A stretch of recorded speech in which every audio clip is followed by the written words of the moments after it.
this is Catherine. Welcome to Double O Kidney. Everyone makes mistakes, but for people with kidney disease, some mistakes can be really dangerous.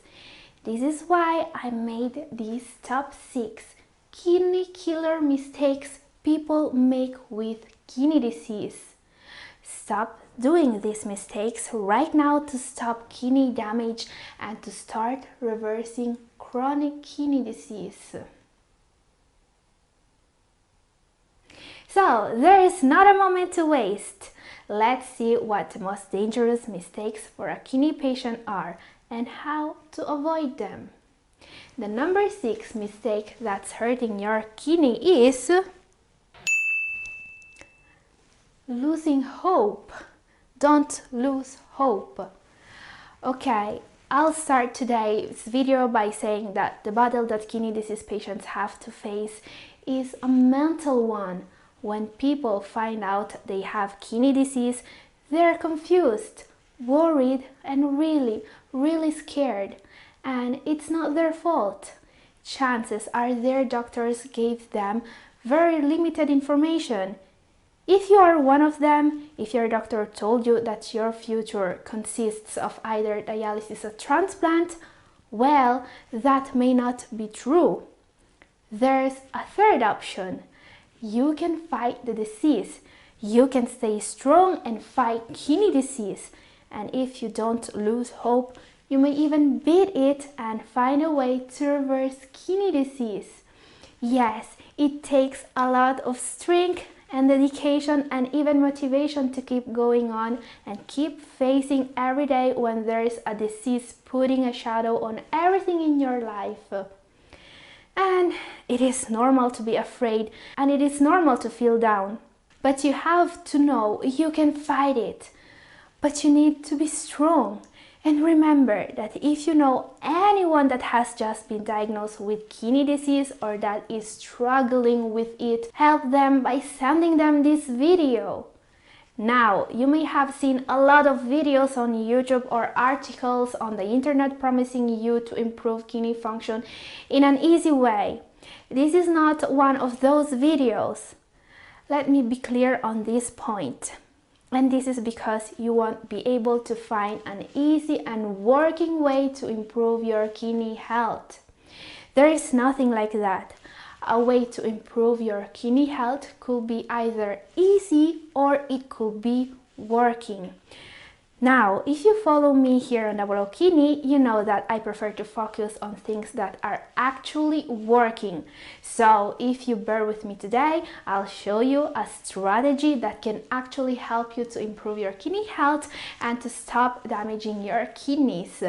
Yes, maybe it won't be easy, but I don't think that's the important part, right?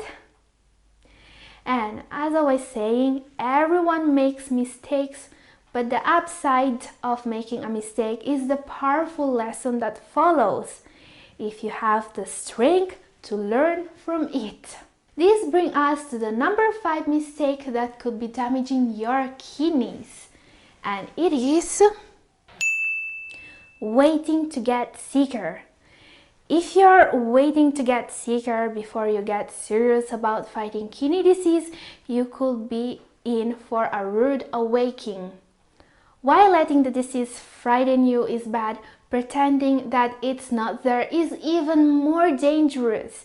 Ignoring the symptoms and pretending that there is a lot more time than you actually have can be a very costly mistake. Because it means losing opportunities. It means losing the chance to start a better treatment while you still can. And the scariest part about this mindset is that sometimes it is even encouraged by doctors. It's not uncommon actually to be told to wait to get sicker to be put on a transplant list.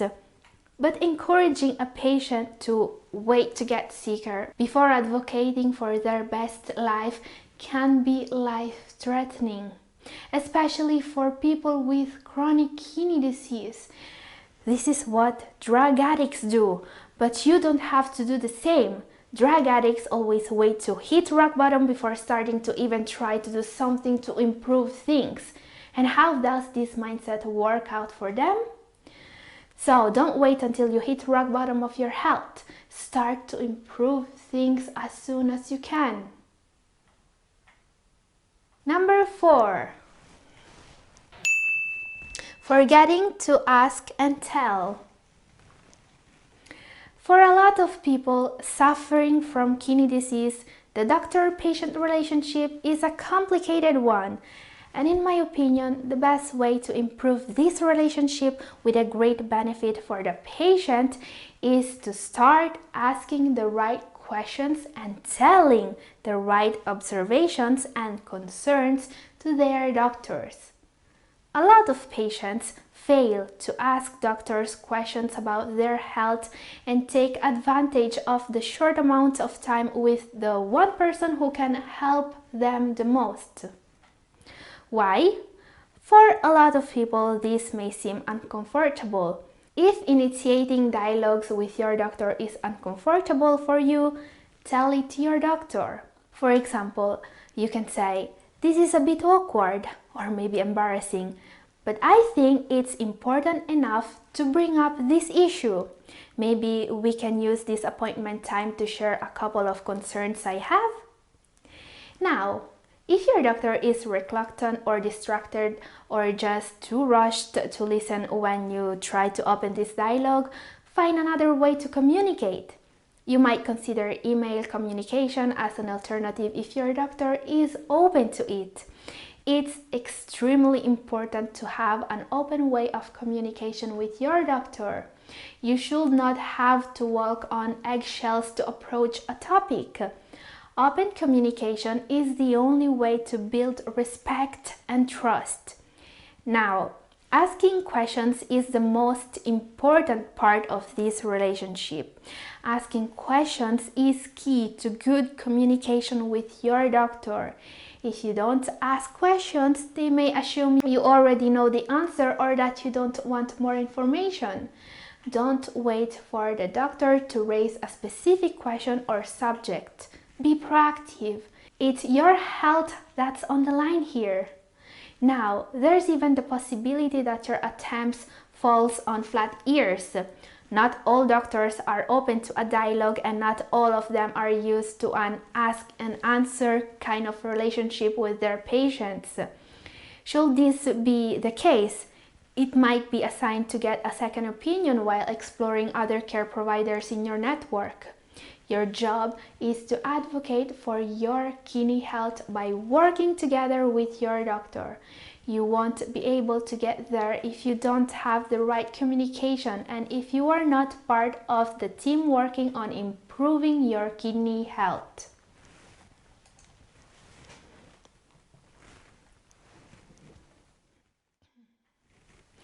So, what are the questions always worth asking your doctor? Ask questions when you don't know the meaning of a word, like for example, aneurysm, hypertension, infarct, or other words you may not fully understand. Ask questions when instructions aren't clear. For example, does taking medicine with food mean before, during, or after a meal? Ask your doctor their opinion about last labs and ask what can you do to impact them more favorably. And what information should you always be giving your doctor? Any change in symptoms since last visit? Any new observations or concerns you have about your conditions? Any obvious change in the numbers? Any obvious change in the number of your blood pressure, weight, and lab numbers you may have noticed. Also, you should always be bringing your doctor a list of the medications you are taking and any allergies you may have. This list should include all over-the-counter medications, home remedies, and herbal medications, including tea, vitamins, and supplements. Sometimes they can be dangerous when you take them with other medications. Know what medications you are taking, why you are taking them, and potential side effects. Let the doctor and nurse know of any allergies and type of reaction or side effects you have. Also be sure to ask questions about the medications you are prescribed during your appointment. Now, you may think that this is a lot of information to process and even to remember, but don't worry, there's a way to make it a lot easier, and it's our number 3. Mistake number 3: not keeping a health journal. A health journal is not just a really important tool in improving the communication between you and your doctor. It can also help you stay on track with health changes, and it has other unexpected benefits too. What are the benefits of keeping a health journal? A personal health journal will help you improving your kidney health. It will make it a lot easier to stay on track. Writing things down provides a layer of accountability and a reason to stay on track.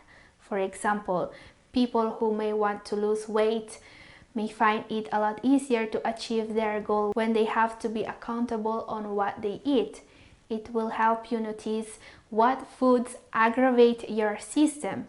If certain foods cause allergy symptoms, bowel disturbances, or other problems, you'll be much more likely to figure out what they are if you are tracking your food intake. It will help you notice patterns. If you occasionally get allergy symptoms, skin rashes, have trouble sleeping, or other minor health troubles, keeping a journal will help you notice factors that cause your symptoms. You might notice that you don't sleep well after eating certain foods, forgetting to take supplements, or watching TV late at night. Or maybe that you sleep better when you can spend time in the sun, drink enough water, or read a book before bed. It will give you an objective record. From a medical standpoint, having a detailed health journal is very helpful in cases of new and unusual symptoms.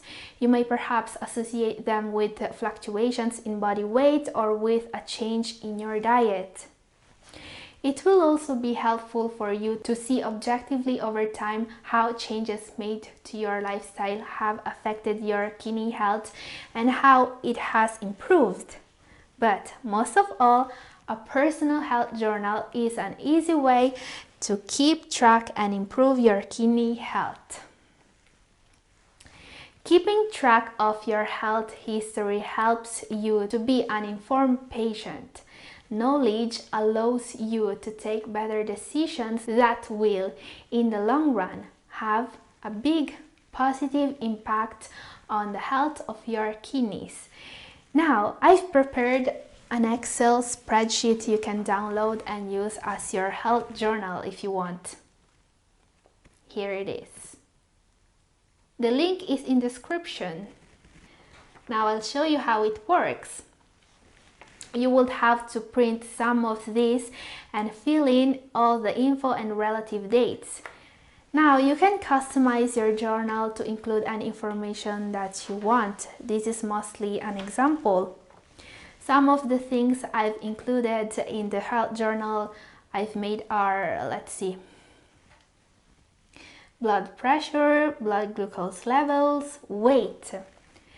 These are measurements that you can do by yourself and that are really important for the health of your kidneys.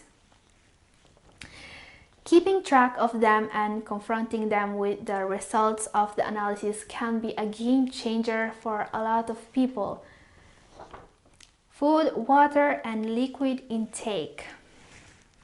This is another very important point, especially if you have protein, liquid, or potassium allowance to follow.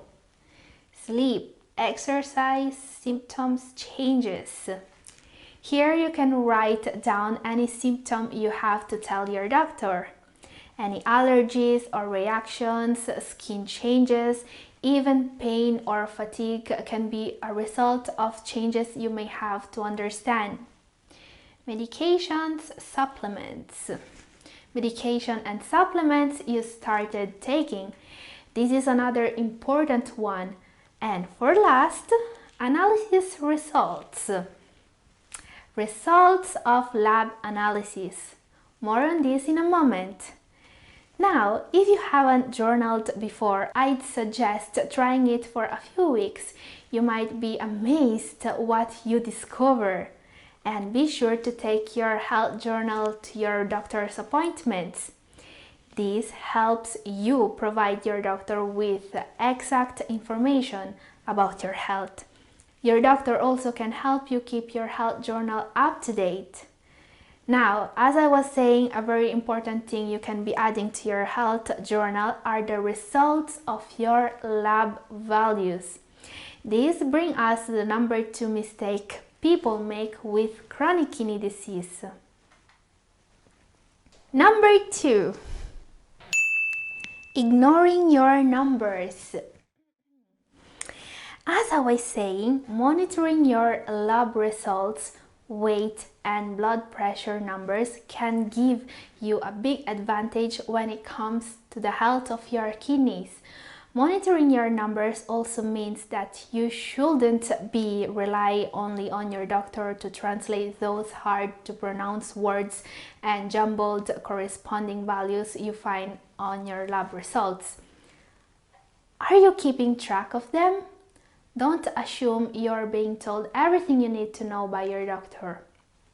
You are the patient and you need to take some responsibility here too by asking key questions and encouraging a dialogue with your healthcare provider. Your numbers play a significant role in the progression of your disease. They also alert you to a potential problem that you might not be aware of and that you might be able to reverse before the problem worsens. So add the numbers from the lab results to your spreadsheet as well. This will allow to plot your numbers by date for visual comparison trends. Being organized will also allow you to more efficiently formulate your questions at each visit. While your labs can look like Greek to you, do not be intimidated. Understanding these numbers and how they're trending can be a lifesaver. Let's see briefly what are the most important things. Number 1, eGFR. This is an estimated number that shows how efficiently your kidneys are sifting, sorting and cleaning waste from your blood. Number 2, creatinine, the measurement that gauges your kidney's ability to break down muscle cell waste. Number 3, BUN, the amount of protein in your blood and urine. Of course, paying attention to all your numbers, including electrolytes like potassium, blood cell counts like hemoglobin and hematocrit, and monitoring calcium, phosphate, and lipids is also very important. And watching for blood or protein in the urine must not be overlooked either. Information is power. The more accurate and useful the info are, the better. Just try not to get confused or overloaded with all this information. How? This brings us to our number 1, the greatest mistake you can make. Number 1, not being informed. I don't think the people watching me right now can be doing this mistake actually. I mean, if you are here and you watch me talking about how to improve your kidney health for the last 20 minutes, well, it's a clear sign that you really care about your health. But there is always more to learn. So I've made a playlist about everything you need to know about kidney disease and how to beat it. watch it here, and don't forget to subscribe. Thank you!